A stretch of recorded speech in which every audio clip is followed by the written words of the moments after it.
Hey guys, Adam back here with you again today. Once again, in the park close to my house here. It's an easy walk to, it's a pretty quiet park, but it is a little busier now that everybody's kind of out and about. Today I want to talk to you a little bit about stress and nutrition. So in these times of Corona, it is very stressful. Some of us might not be working, worried about how we're going to pay rent or mortgage, worried about loved ones, not being able to see them. So there's a lot of stress being built up right now. It's not good for our health long term, it's not good for our health short term.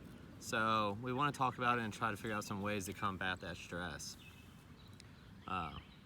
One way, obviously, like other people are doing here in the park today, get out, walk around, try to walk that stress away. Get out in nature. Nature is very therapeutic. Get out there to where you can't hear the city sounds. Listen to the birds. The birds are quite loud out here right now. But just connect with nature and just kind of relax and chill out. And try to clear the mind. Another way is with some yoga. Some people like to get into yoga, meditation and yoga to kind of help calm things down.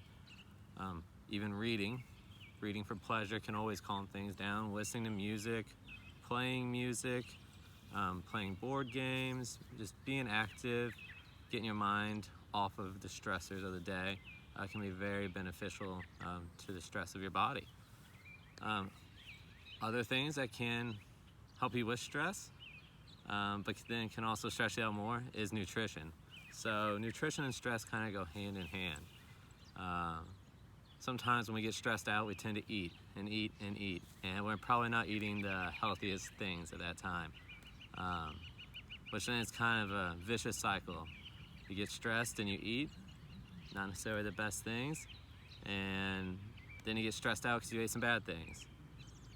So then you eat some more, and then you get stressed out about that again. So it's kind of a vicious cycle. So nutrition and stress are very, very linked, and when we get stressed out, we tend to reach for those sugary,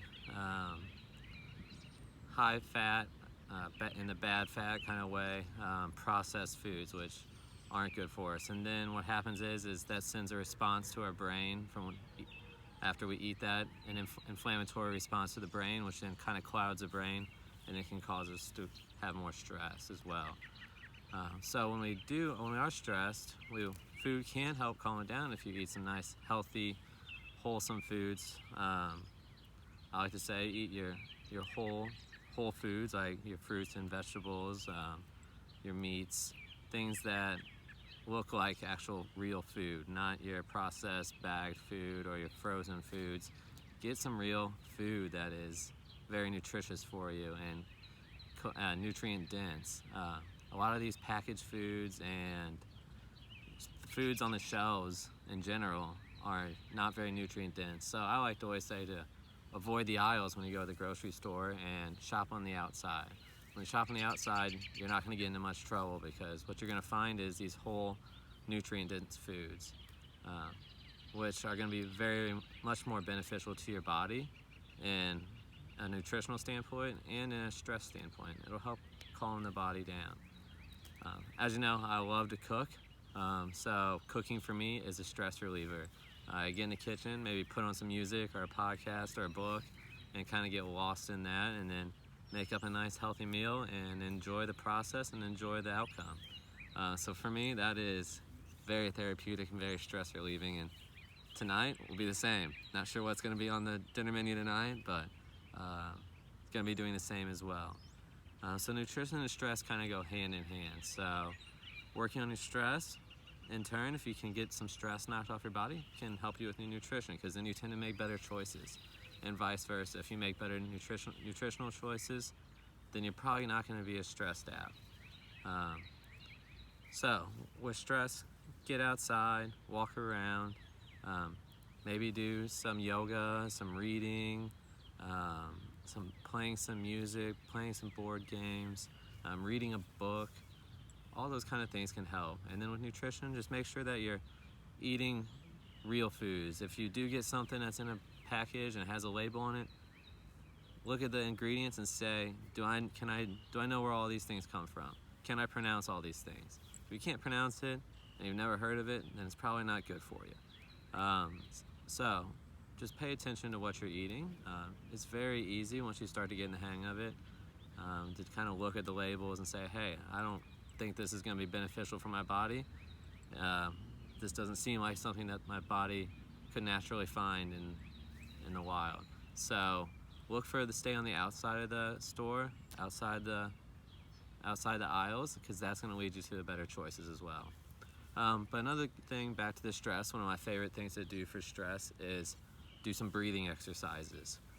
Breathing in general, as you all should know if you're clients of ours, we stress breathing a lot. One, because it takes that nervous system and knocks some of that nervous system down to that rest and digest mode, gets you in that parasympathetic mode.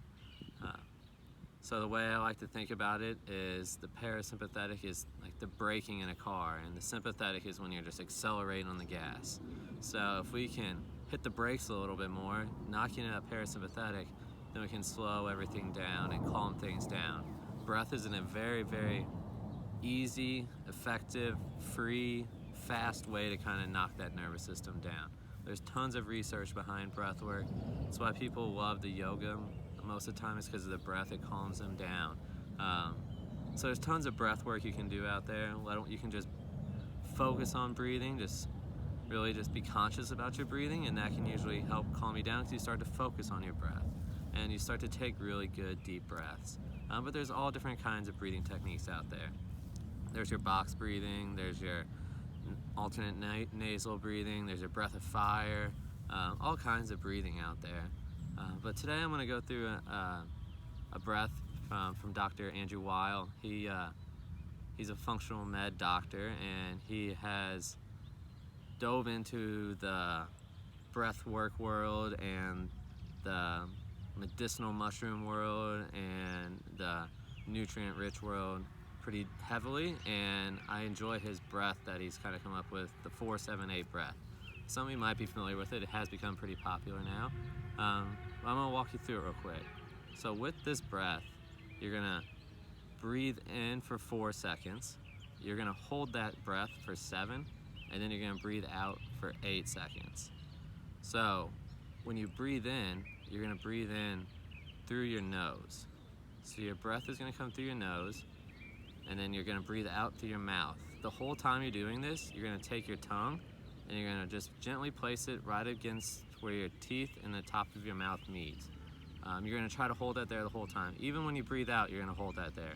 So it's going to be a little awkward, but you'll get the hang of it, to try to force the air around your tongue there. When you do this, I want the breath in to be very quiet, kind of a silent breath. And then as you breathe out, you can make some noise with like a whooshing sound. Like I said, so it's going to be 4 seconds in, a 7-second hold, and then an 8-second exhale. So I'm going to do it with you. We're going to do it for 4 rounds. I like 4 rounds because usually about that point you're starting to knock the nervous system down and really calm down. So we're going to go 4 seconds in, 7-second hold, 8 seconds out. All right, here we go. So remember, tongue in the roof, top of the mouth the whole time, in the nose, out the mouth. Here we go. Breathing in for 4. Hold for 7.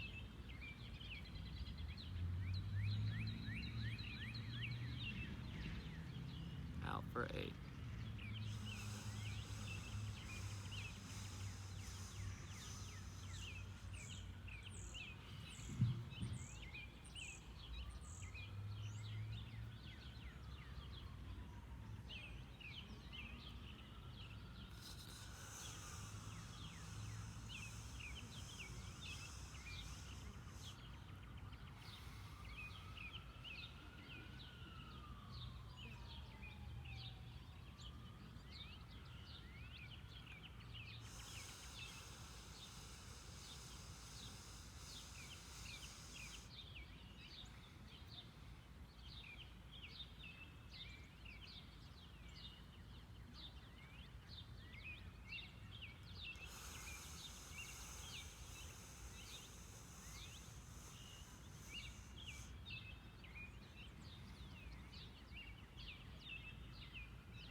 Awesome.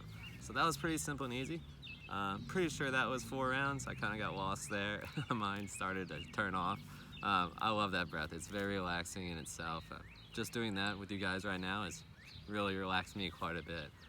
It's even given me a little bit more energy and focus now. So I love to tap into that breath because it's super simple, it's fast, it's easy, it's free, and you can do it pretty much anywhere. So utilize your breath, focus on your breath.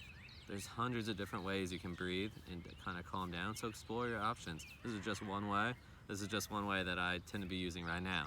You talk to me in a couple months, I might be trying something else, but this is what I've been using recently. So basically, with stress, get outside, move around, read, do the things you love, knock things down, do some breath work, eat some nutritious things, and eating those nutritious things will help you de-stress. And make sure that we're eating the right things, staying in the whole foods, staying on the outside of the shopping, or on the outside of the aisles, really looking for the full nutrient-dense foods. So, hope you guys enjoy this and can learn something from this and can utilize this breath work.